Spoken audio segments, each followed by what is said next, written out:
I just want to say hi, everybody. So we're going to bring the meeting to order, and if you want to please rise for the Pledge of Allegiance. I pledge allegiance to the flag of the United States of America, and to the republic for which it stands, one nation, under God, indivisible, with liberty and justice for all. Okay. So we'll do the roll call.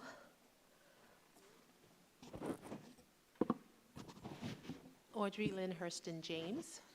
Hi, Megan Levine. Ann Markoulis. Angela Ramos absent tonight. I'm Maria Venuto. Leah Leone. Maureen Jimenez. Isabel Basil. Okay. So can I get a motion on our minutes, please? Anne and somebody else hold her hand. Leah. Okay. Any questions or comments on the minutes? All in favor of approving them? I was not here. 1, 2, Lynn, 3, 4, 5. Oh, Lynn was out? Okay, I was out, so I don't know. So that's 4. And the cricket. Not a voting member. I don't know Just here for the party. Okay, great. So we don't have committee reports this evening, so we'll move to our superintendent report. Dr. Rihanna. I am so excited about this evening's report on several levels. So if I can, at this point in time, like to introduce our Assistant Superintendent for Business as we move into the presentation from PSCG.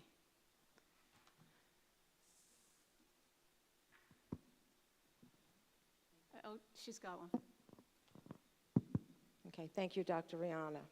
So over the past year and a half, almost 2 years now, when we do our committee reports, I update the community on all the capital projects that we have been doing throughout the district. Included in those capital projects, we have been doing energy performance contract projects. Last month, Victor and I presented to the board and the community a large PowerPoint of all the projects in that energy performance contract, because a lot of them the community cannot see. They have to do with our heating, cooling systems, or interior lighting, and things of that nature. So all during this time, Ecosystems, the company that was hired by the district to provide the district with the energy performance contract, has made sure that if any of these projects qualified for the incentive program that PSCG Long Island offered, the district would apply for these rebates. So tonight we have Mr. Mike Volz, Director of Energy Efficiency and Renewable Energy from PSCG Long Island, who's going to speak about this incentive program and how the district, by doing these energy efficient projects, ensures long-term energy savings for the community. Mike?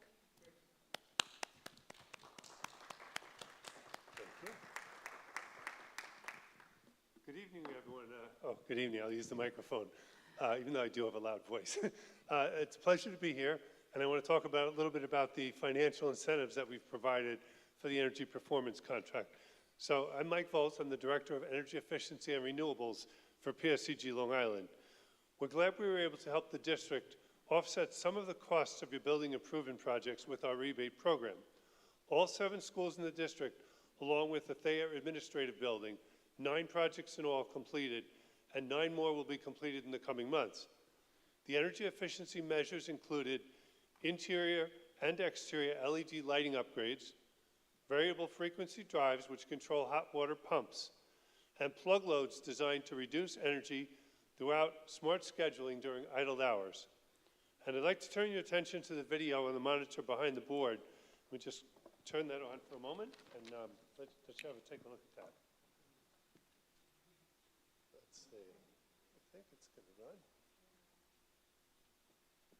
There we go. So for local schools, PSCG will allow providing rebates for all the equipment, or the majority of the equipment that they install. So PSCG Long Island, first of all, we want to help our customers. We want to help our customers save money. We're part of the community. We want our customers to benefit.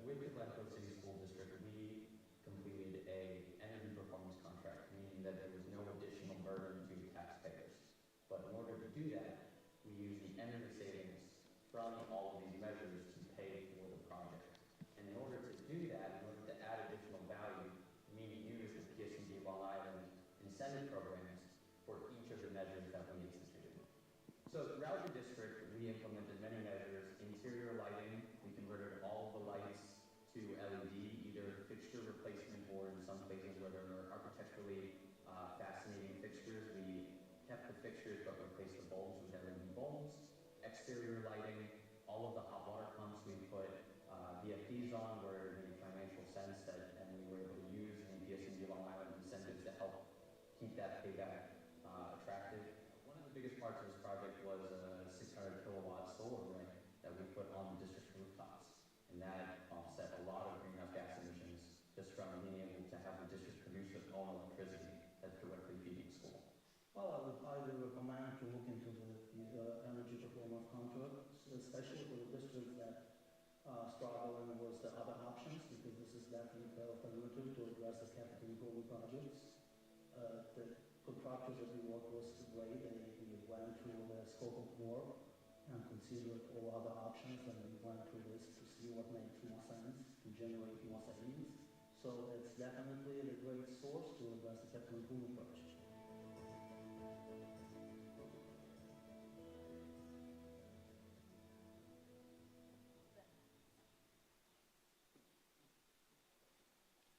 All right.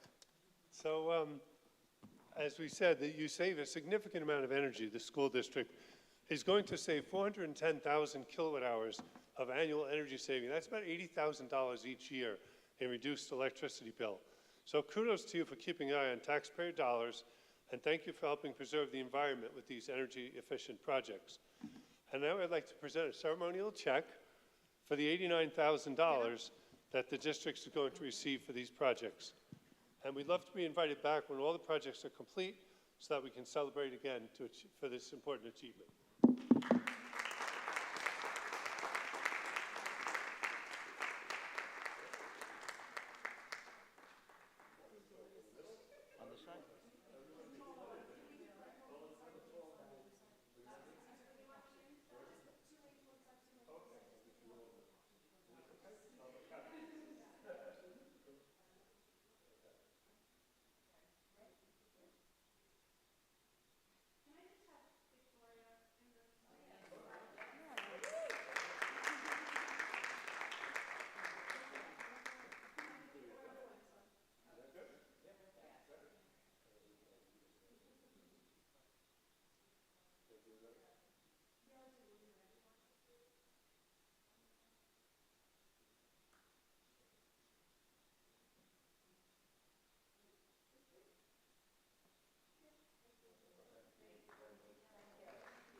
Thank you so very much, and we hope to see you again soon with another big check.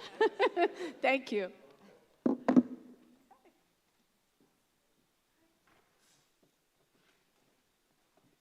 a great way to start a meeting. All right. And now, our auditors, where is he? I saw him a minute ago. Oh, you're behind the podium. And Victoria, you're running the show today. Okay, thank you again. And tonight we have, as you know, we've been working on closing the 23-24 school year with our external auditor firm, O'Connor Davies, and Rob Danielle, partner of the firm, is here to present to the community and the board the findings of that audit. Good evening, Rob. Thank you.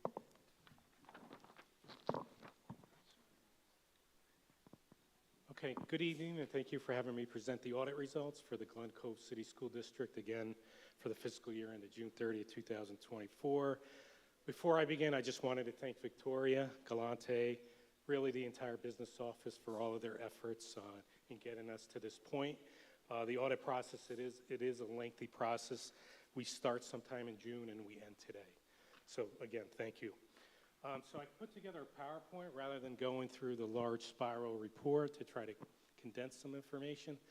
So quickly, we'll spend a little time going through a summary overview of what our responsibilities are, what management's responsibilities are, the reports we have issued, and the opinions we have rendered. We'll go through the general fund, which is the main operating account that's approved by the voters. And then we'll spend a little time in some of the other smaller funds that the district operates, and we'll close with some closing points. So quickly, although we do prepare the financial statements, they're ultimately management's responsibilities. So we make sure that management is selecting and implementing the appropriate accounting policies and following the accounting standards. We make sure that they're compliant with laws, regulations, and provisions of contracts. And we make sure that they're really providing us all the financial records so that we can complete the audit. We take all that information and we're charged with rendering an opinion on the financial statements taken as a whole. We've issued what is termed an unmodified opinion. An unmodified opinion is a clean opinion. It's the highest level of opinion that an entity can receive, and it basically states that the financial statements present fairly the financial position of the school district as of June 30th, 2024, and in accordance with the accounting standards. We also issue a report on controls and compliance, often referred to as a yellow book report. Because the district does receive and expend in excess of $750,000 in federal funding, we are also required to complete a compliance audit on certain, what's termed a single audit. So not only do we look at the financial numbers, but based on the programs we select, we make sure that those dollars are spent in accordance with the terms of those grants. We also have a management letter together with our required communications. I'm happy to report. We did have a couple of comments, but nothing rose to a level of what we call material weakness or a significant deficiency. We also audit the extra classroom activity funds and issue a separate report. Again, no fraud or illegal acts to report. Obviously, if there were, you would know about it before we got to this point. Again, business office, very cooperative. Internal controls are in place and operating as designed. And what we mean by uncorrected or corrected misstatements is we didn't pass on anything. Anything we uncovered or we proposed to management was recorded and included in your numbers. So quickly, this is a high-level look at your general fund, the main operating account. You can see there are 5 columns. The original budget is what the voters approved back sometime in the spring of 2023. Again, from a high level, $107.2 million of revenues, $107.5 million of expenditures, representing a shortfall or a deficiency, if you will, of $250,000. When you factor in what we call transfers, other financing sources and uses, you come down to that net change in fund balance, the bracketed $1.6 million. Really, there are 2 components to that number.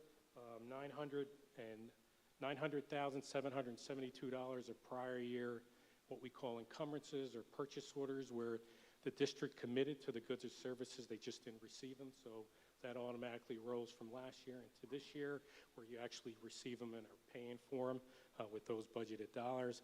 And the other piece, $750,000, is what the district used of its own resources, of its own fund balance, to balance the budget and thus provide a form of property tax relief. The final budget during the year, things can change. You can accept certain revenues. You can see very minimal changes to your, no change to your revenue, small changes to your expenditures. You did amend the budget for a transfers out for a chimney project at the DZ Elementary School, which was considered an emergency, to the tune of a little over $100,000. So again, if everything went according to your plan, you would have anticipated using $1.7 million of your own funds to balance the budget. The third column is what actually happened. You can see your revenues came in a little over $112 million, all the way to the right, $4.8 million better than your final budget. And you also had expenditure savings of almost $4 million, $103 million compared to your budget of $107.4 million. Take your revenue, subtract your expenses, and factor in your transfers, and you come down to that net change in fund balance of $7.5 million. That means you had revenues that exceeded expenditures by $7.5 million. You're able to add that to your opening fund balance of $37.4 million, and you end the year with almost $45 million of fund balance. All of that is not free and clear. A lot of it is put into strategic reserves for rainy day purposes. So I mentioned before you had $4.8 million of revenue savings. I try to pick out 7 or 8 items that here makes up about 4.7 of those. If we just very quickly, your real property taxes, although those are up about $2.3 million, you're still well within the 2% property tax cap.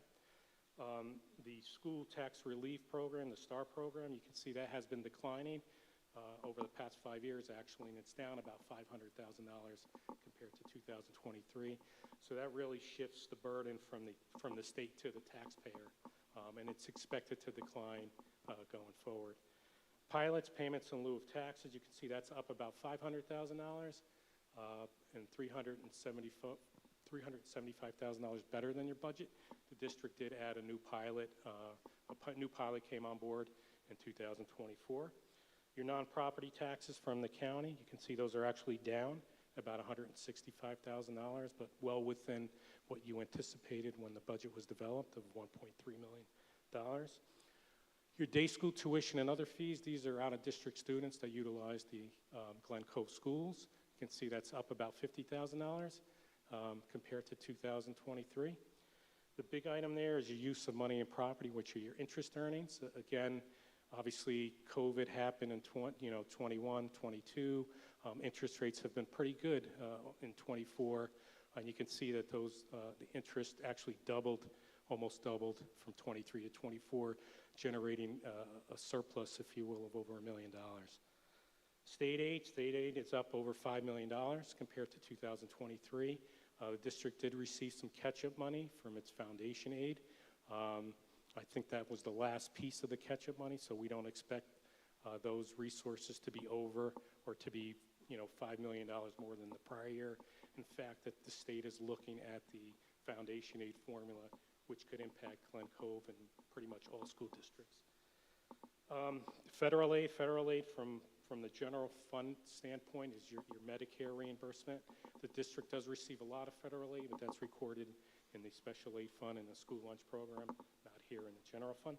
And your miscellaneous is just a catch-all for refunds of prior year expenses, refunds of BOCES aided services, and that's actually, those revenues are down about $300,000 compared to 2023. Very quickly on the expenditure side also, I mentioned you had almost $4 million in savings. We present here about a little over $3 million. If you look at your operation and maintenance and plant, those expenses are up about $600,000. The district did install new cameras and software at the tennis court complex. We did see some increased building repairs, and that was coupled with a decrease in utility costs. Your special items, your refund of real property taxes, again, a hard item to budget, but very consistent with 2023. It's up about $100,000. And these are folks that challenge their tax assessments. Your teaching regular school, these are your teacher salaries. These are contractual salaries. We did see contractual salary increases. We also did note a few retirements, which required some payouts. Your programs for students with disabilities, that's also up about $1.3 million compared to 2023. We did see an increase in rates as the district had to use some outside agencies to provide some speech behavioral services. Pupil transportation, also up about $500,000 compared to 2023. We did see an increase in special ed transportation services. Teachers' retirement, that's based on the reported salaries times the retirement rate. I noted before that salaries were up, however, the rate dropped about 5%. So you did see a little bit savings when you compare it to 2023. That's down about $40,000. Health insurance, another significant budgetary consideration. Those costs are up about 10%, roughly about $1.5 million compared to 2023. And your debt service is up because you do have bonds, installment purchase debt, and as the previous presentation reported, you do have some energy performance contract debt that started to be paid off. Just quickly, just a chart, a 5-year look back. Good news is all the 5 years you've seen revenues exceeding expenditures, which we like to see, but the district had a pretty good year in 2024, generating, as I said, over $7.5 million of revenues compared to expenditures. This is a pie chart of your sources and uses of revenues. You can see that Here at Glen Cove, the real property taxes and the STAR program make up about 65% of the district's revenues. State aid makes up about 20% of the district's revenues, and you do have the pilots, the payments in lieu of taxes, which make up about 4 or 5% of the revenue sources. The bottom are your appropriations or your expenditures. The instructional costs, together with the employee benefits, make up about 3/4, about 75% of your budget. And the other large item is your general support, which are your administrative costs, roughly about 9 or 10%. I said before that you ended the year with almost $45 million in fund balance. The district has money set aside to the tune of $40 million in reserves. There's money set aside in the tax assurances reserve. These are people that protest their taxes. The district doesn't just put money in here. They get a report from their attorneys of who has protested their taxes. And this is not just in 1 year. This could go back several years. So a determination is made of how much can be set aside for those types of purposes down the road. So the district budgets an amount each year. They don't know how much they're going to pay out, but they can utilize these resources in the event there is a successful challenge that they would have to pay out. There's money set aside for workers' compensation benefits, employee benefit accrued liability. And what that means is unused vacation and sick time in the event that some folks leave and there isn't money budgeted for. District can go to these resources to pay those. Money set aside for unemployment benefits, and the big amounts there are your employee retirement system and your teacher's retirement system, as well as a capital projects fund where money goes into there and the voters approve how those funds are being spent. Included in the $40 million is about just under $1.9 million that the district is utilizing to balance the current budget year in, the 2025 budget, and again, providing a form of property tax relief. And again, the unassigned piece, which is the second from the bottom, is the 4.5%, which is, 4%, which is the maximum allowed by New York State, which is 4% of the subsequent year's adopted budget. Quickly, you do operate some other funds. Again, you have an active capital projects fund. The fund does have a deficit, but you do have some short-term financing in the form of bond anticipation notes, roughly $7.7 million. Those aren't recognized as revenue until they're paid down or converted to bonds. The voters did approve a bond in 2024, so that's still open and can happen down the road. You have an active special aid fund where the district gets roughly about $7.5 million of grants, federal and state grants, and they utilize those. This is expenditure driven, so as the expenses happen, the funds are claimed and those come in. You have an active school lunch fund. You actually generated about $100,000 surplus in 2024, and you have about a little over $214,000 of fund balance. And you also have a special purpose fund to account for the extra classroom activity funds, as well as certain trusts where scholarships are given out. So there's about $132,000 in fund balance there. Debt service requirements, very little debt on a budget of over $113 million. There's only $500,000 in outstanding bonds. You do have some installment purchase debt as well as what we just mentioned, energy performance contract debt. But overall, if you look to the right, your debt service payments are roughly about $1 million over the next 2 years, and then it drops significantly. So again, your debt service requirements are very low compared to a $113 million budget. And I'm just going to close here that, again, the school district is overall in good financial health, and that can be credited to you folks, considered leadership of the board and the administration. As I mentioned before, the district has never broken the tax cap. We've always remained within a 2% tax cap since it was enacted in 2011. Again, as I mentioned before, I think Glen Cove is the only school district that is responsible to pay for its own tax certiorari. So again, this could be an unanticipated, it could be a significant burden on any budget in the event that there is some claims that need to be paid out in any particular year. And you do have a commitment to funding reserves. And why is all that important? Because it's going to help you when you do your 2026 tax levy. If you do decide to go out to the bond market, those reserves and having that fund balance is going to give you a favorable interest rate on those borrowings. And you can utilize those borrowings in the event there are state aid cuts or some unexpected expenditures.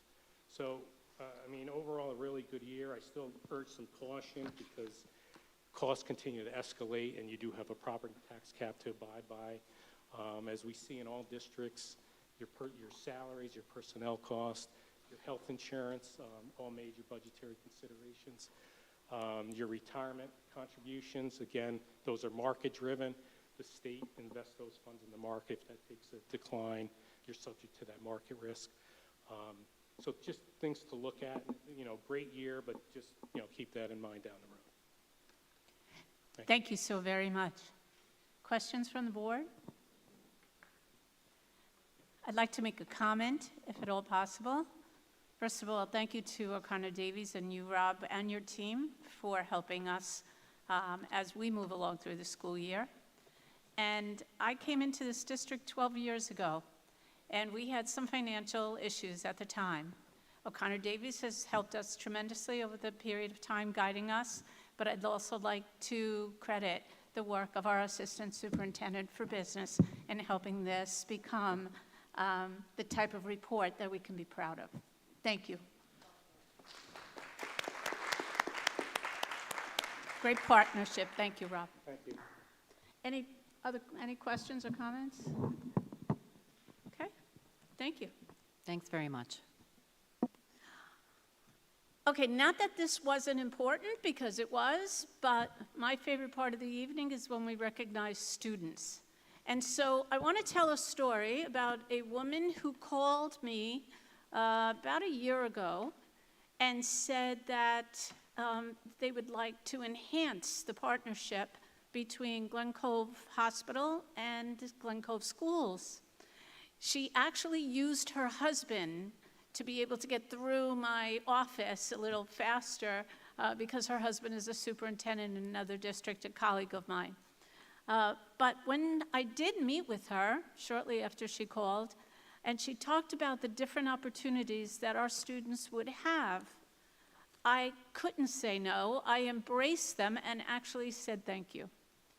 So this past summer, there was a situation where our own Ms. Curtis, could you get up, please?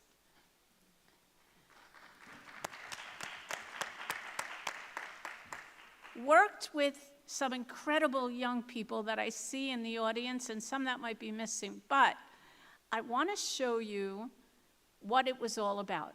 So if you could just beg a little bit of patience at this point.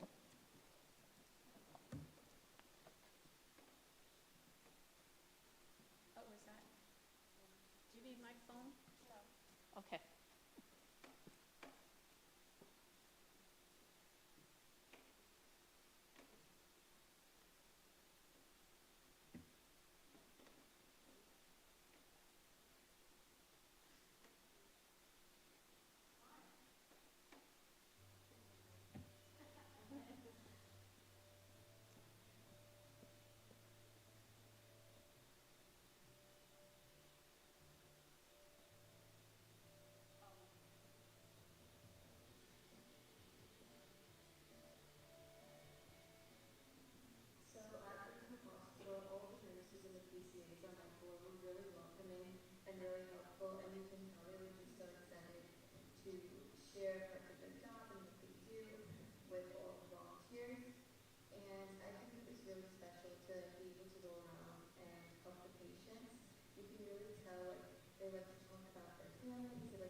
realized that there aren't that many Hispanic voices seeing her to school language area.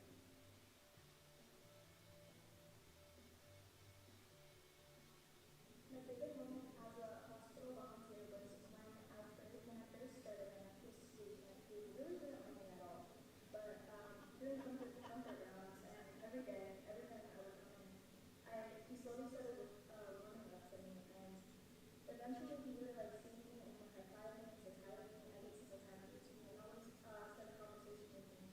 So I really enjoyed that moment in my hospital volunteer career because it just showed me how much impact I can have in a person's life. Hola, mi experiencia en el hospital fue maravillosa, me encantó bastante.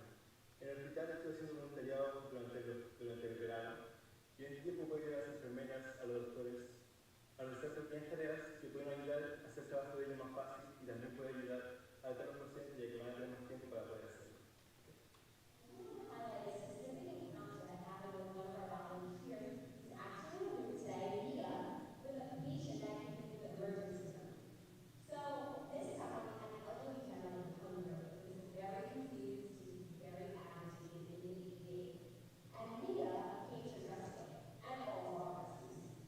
She recognized the patient needed a little TLC. So what she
I want to really explain the feeling that I got sitting there, because what wasn't on this video was that Glen Cove was not the only group of volunteers there.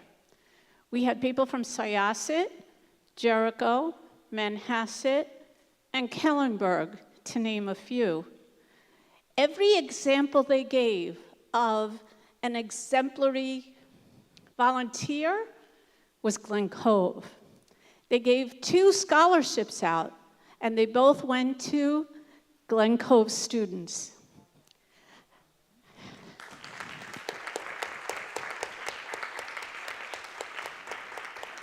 The woman in the, one of the 2 women in the video, Emily, kept telling me how amazing our students were, what heart they have. So if you're sitting next to your parent, tell them thank you. They taught you well. But as a superintendent in a school district, I couldn't be prouder of the way they represented Glen Cove. And I'll give you one more example.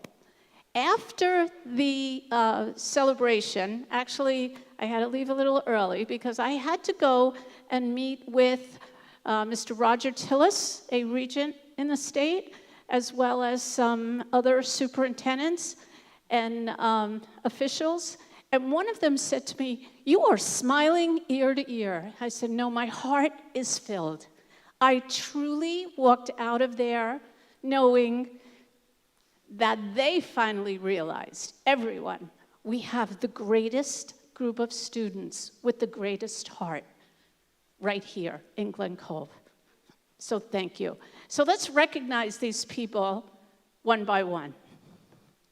When I call your name, please come up. Emily Martinez? Oh, definitely. Heather Alvarado? Keep it going. Ethan. Oh, I gotta put my glasses on, Ethan. And Ethan received a scholarship. Elias Benitez. Maylene Chavez. Is she here? Okay, give her applause. Caroline, Layla Cullen. Saw you there. Also a scholarship winner. Carolina Esposito. Are you here? I don't see her. Okay. Mia Lipinski. Milady Martinez. Mia Mejia. Yes, she's here. Okay. Kimberly Reyes. Delmy Rodriguez. And Ella Waltman. Is that right?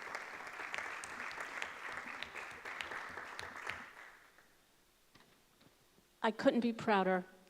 Our volunteers, those who made people who had to go to the hospital that much happier. Thank you so very much for your hearts. And you, I just can't say enough about you. So very, very proud of all of you and how you represented Glen Cove Schools. Leah, you're going into, no, I'm sorry, Layla. You're going into medicine, I hear? Could you just tell somebody what you're going to do? I'm not 100% sure yet, but I do want to go into the medical field, specifically into geriatrics. Okay. Are you going to say something too? Your scholarship? So I would like to do secondary teaching and maybe come back to the high school and keep teaching the kids about the opportunities that are there.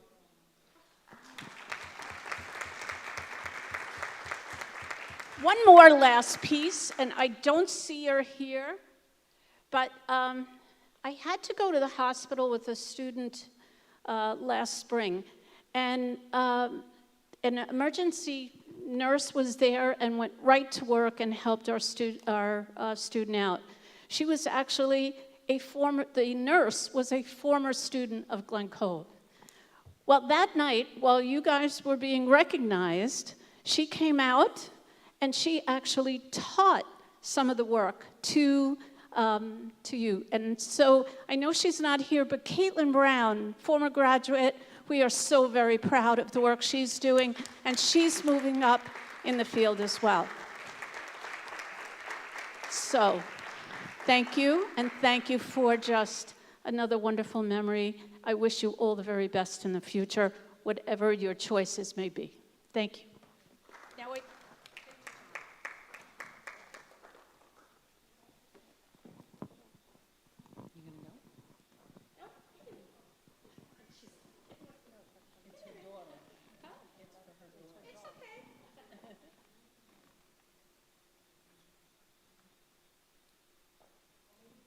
Mother of is when we write the caption, but you're still supposed to be.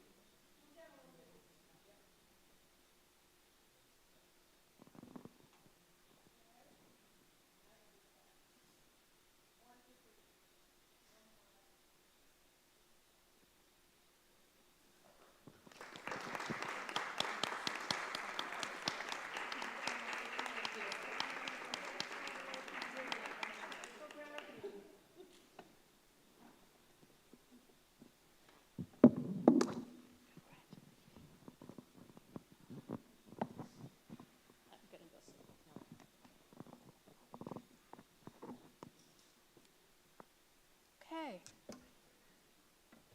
Sorry, but that's my favorite part. All right. Now I need the attention of everyone here tonight. We are embarking on a project called Portrait of a Graduate.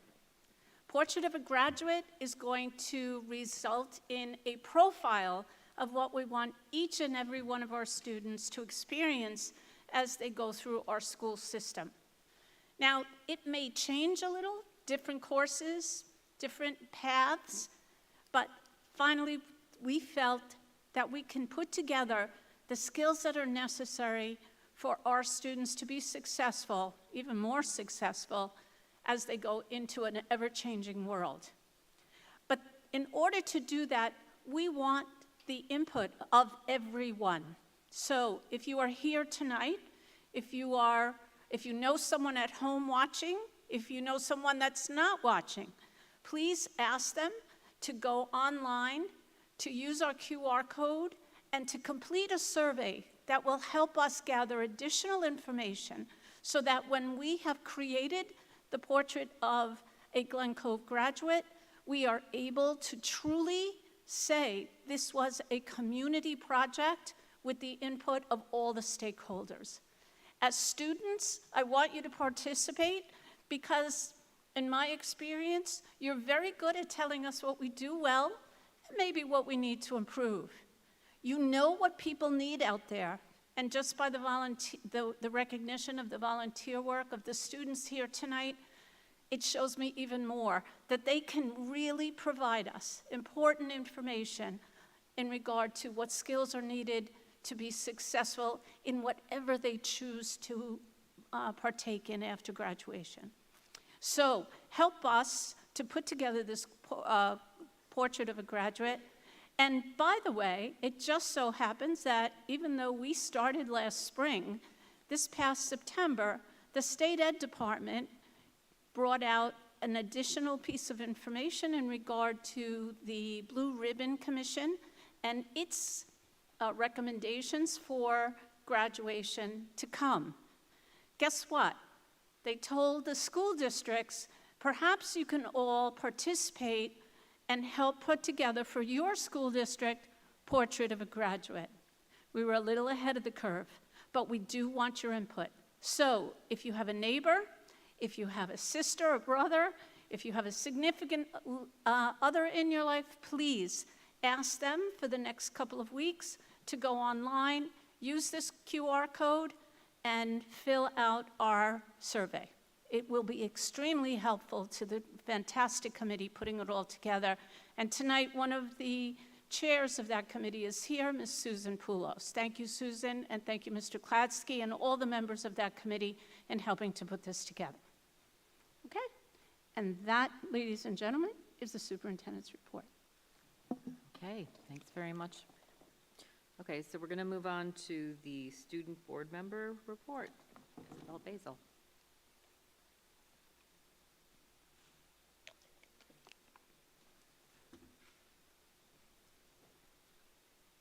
If you feel more comfortable standing, that's fine. Good evening, everyone.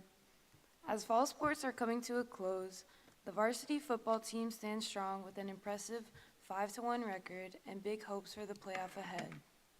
A huge congratulations to Paulina Fonfara for being a 4-time All-County soccer player, and our exchange student from Germany, Rosa Reiners, who received All-County honorable mention for girls soccer, both big achievements.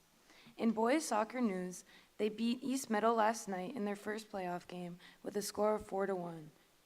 They will be moving on to verse Calhoun this Friday, away at 3 o'clock. The girls' tennis team dominated this season, finishing as conference champions with an undefeated regular season. A huge shout out to the team for their remarkable success. For girls volleyball, our last game is next Tuesday, and it has been a very fun and memorable season for all of us. The school community has also been rallying around several fundraisers. The garage sale, which took place 2 weekends ago, was a success with lots of potential for growth in future events. Kudos to the sophomore class for raising the most money during the sale. Ongoing fundraising efforts include volleyball tournaments, pie sales, and bake sales, all contributing to great causes. Excitement is also building as we cheer on our very own Shy Roberts, who's making waves as a contestant on The Voice. We're all thrilled to see her shine. As we look ahead, GCHS is gearing up for our annual Trick or Treat Street event and the ever-popular Teacher's Costume Contest. It's sure to be a fun-filled time. Thank you. Thank you so much, Isabel. Thanks, Isabel. If you need to go home at this point and do homework or anything, you're dismissed, just so you know. It's your choice. Thank you very much for your report. Okay, so the next thing we're going to move on to is public participation on agenda items. So if anybody has questions or comments that they'd like to share, you can come up to the podium, sign in with Ida, and you'll have 3 minutes to speak to the board.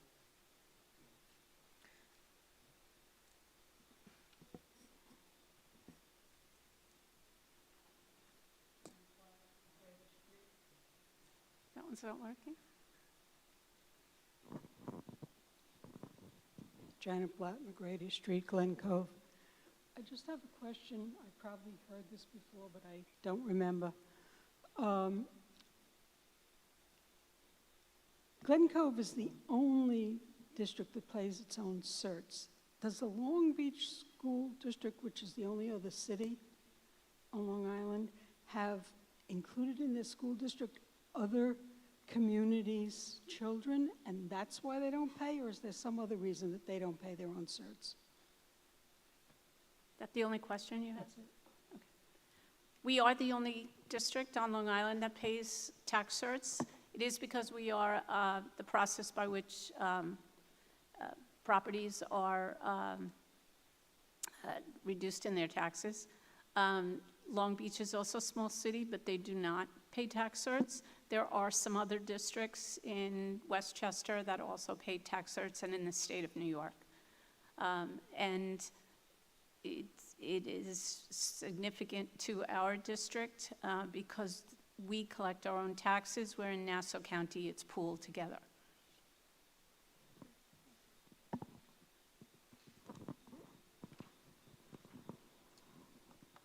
Anybody else? Okay. I don't see any, well, maybe. No, I think that's it. Okay. Moving on. Instructional report.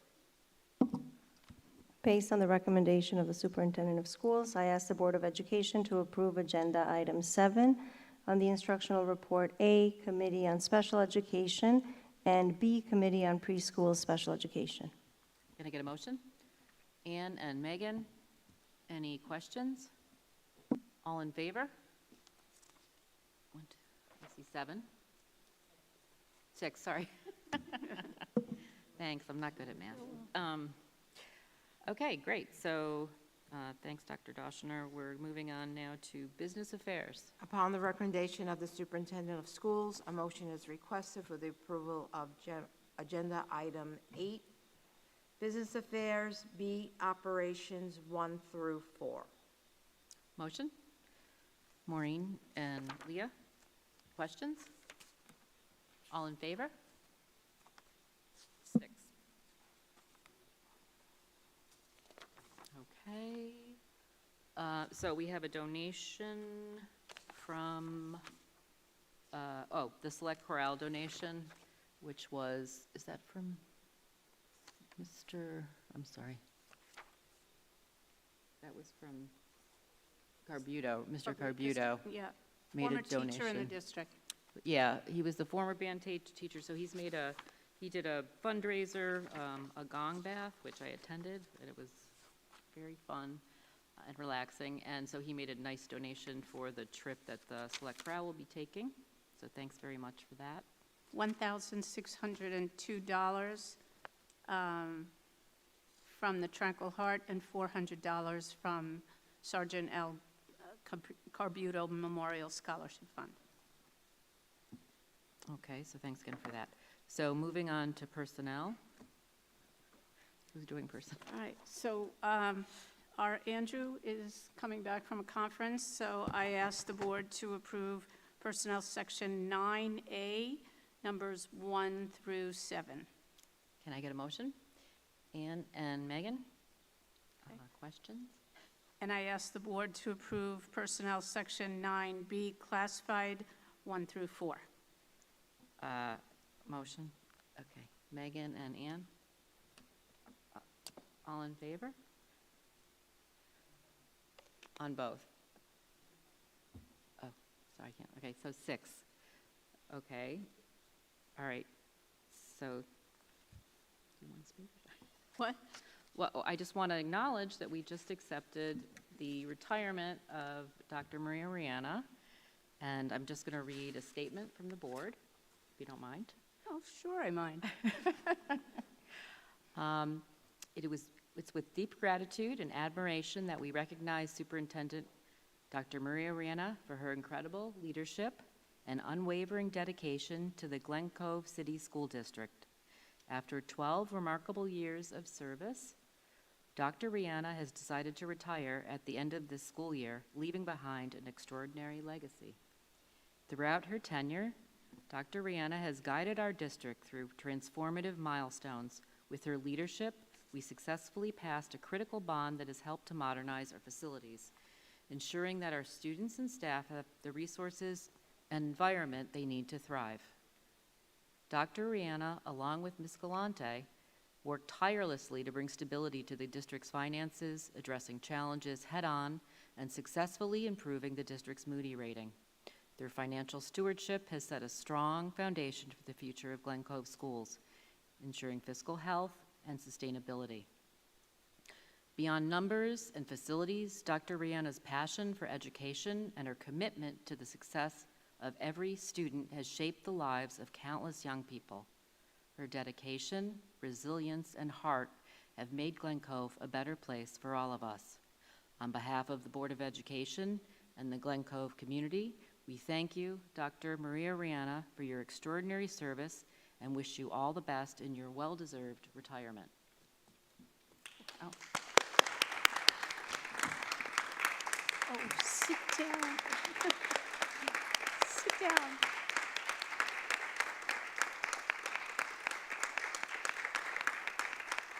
Okay, sit down. Sit down. We're sitting. Thank you so very much. I have to just say, it's been an amazing 12 years in my career. I am so grateful for the way the community has embraced the work we've done, and it truly is the work that we have done together.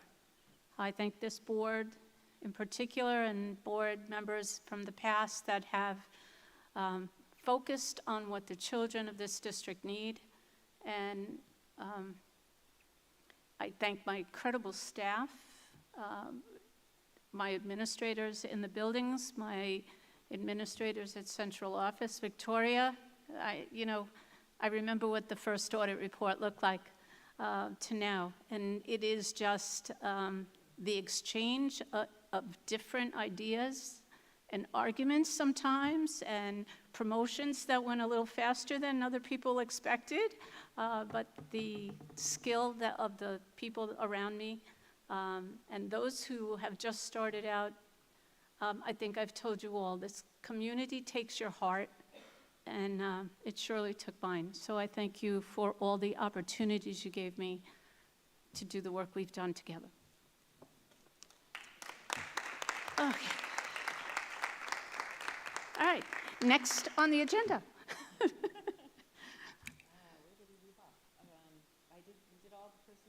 Yes, we did.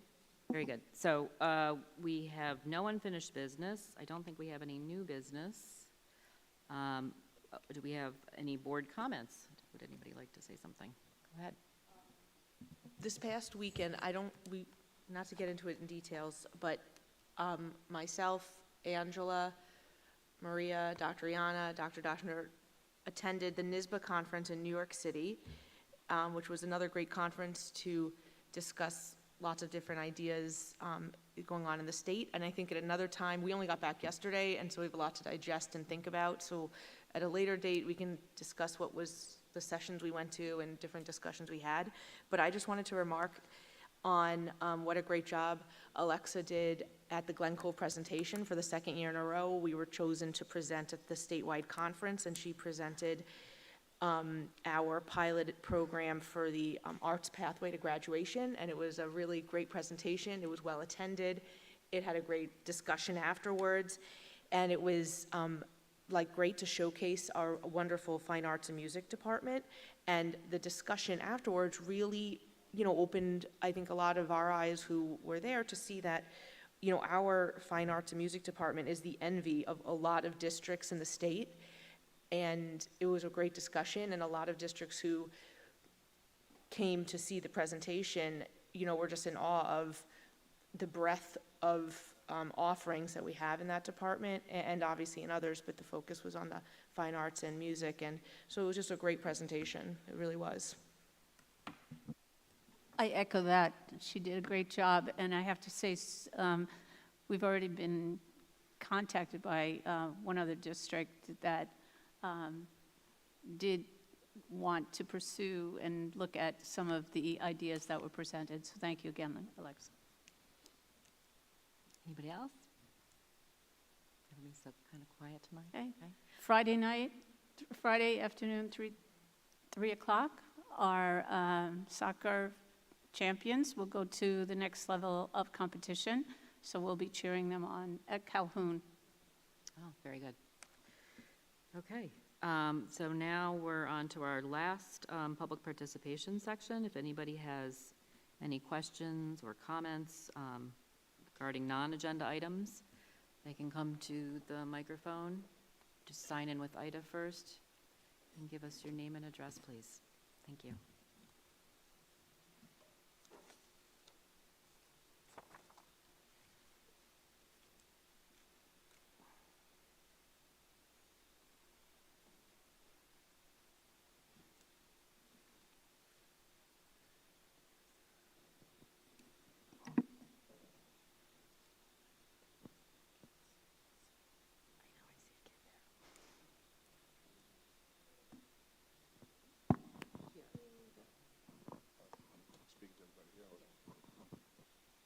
All right, good evening, everybody.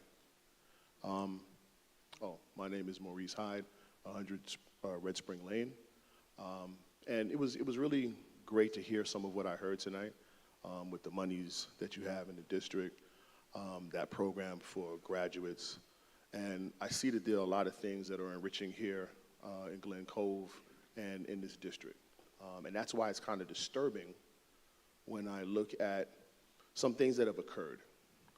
So when I look at the Connolly School in particular, I'm seeing, as I read through the Code of Conduct said over and over and over, whether it was under students' responsibilities, teachers, counselors, administrators, it talked about maintaining a climate of mutual respect and dignity. And with that, that should be the goal for any school. And what's kind of disturbing right now for me is that in the Connolly School in particular, there have been incidents that are showing that that is not taking place. Not at all. And when I look at that, I'm saying, well, we have adults in the building, and adults are supposed to make sure that anything that is not correct is corrected. All right? So to be a little bit more specific, a racial slur was used against my niece. And when I look at that, of course I know that students are going to say things. Young people are definitely going to say things. All right? I myself, I've been an educator for 30 plus years, so I'm with students every day, all day. And I know that they're going to say things that are inappropriate. They're going to say things that are disrespectful. And it's the job of the adults around them to correct that. So in a situation like that, that particular slur should have been admonished immediately, brought to the attention of administrators, and then some type of meeting with parents should have taken place.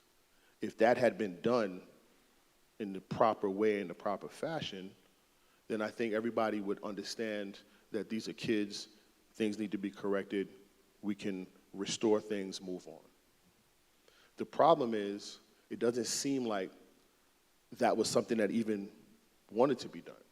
And I'm starting to look at and even question the adults to say, well, if a student uses a slur against another student and you're not outraged by it, then either you are incompetent in doing your job or you have no problem with the slur being used.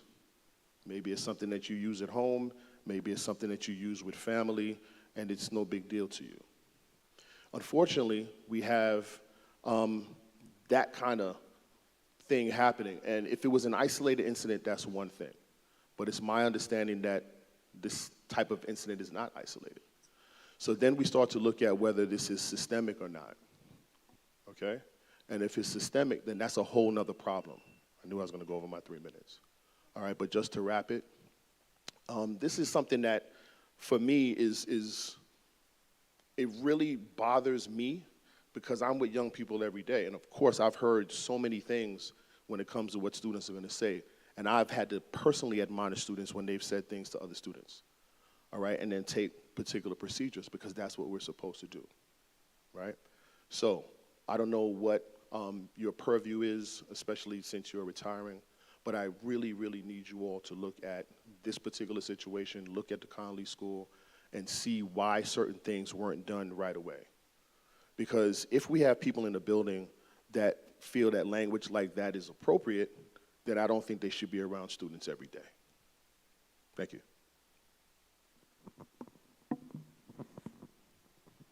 Mr. Hyde, I'm going to just indicate that we don't talk about specifics in public, but I will say that consequences are provided every single time if anything inappropriate occurs, and I'll be more than happy to sit with you if you'd like additional information and have the consent of all the consents that are needed. You said she was your niece.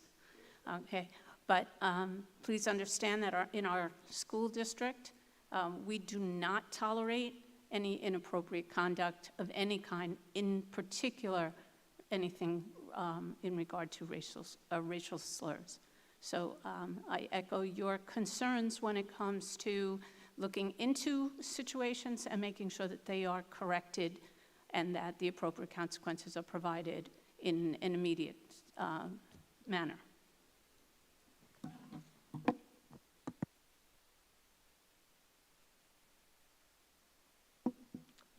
Anyone else have comments or questions? Okay. I guess we're done then. Can I get a motion to adjourn? Anne and Lynn, all in favor? Okay, that's 6. Thanks very much. Good night. Thanks to Glen Cove TV for streaming our board meeting.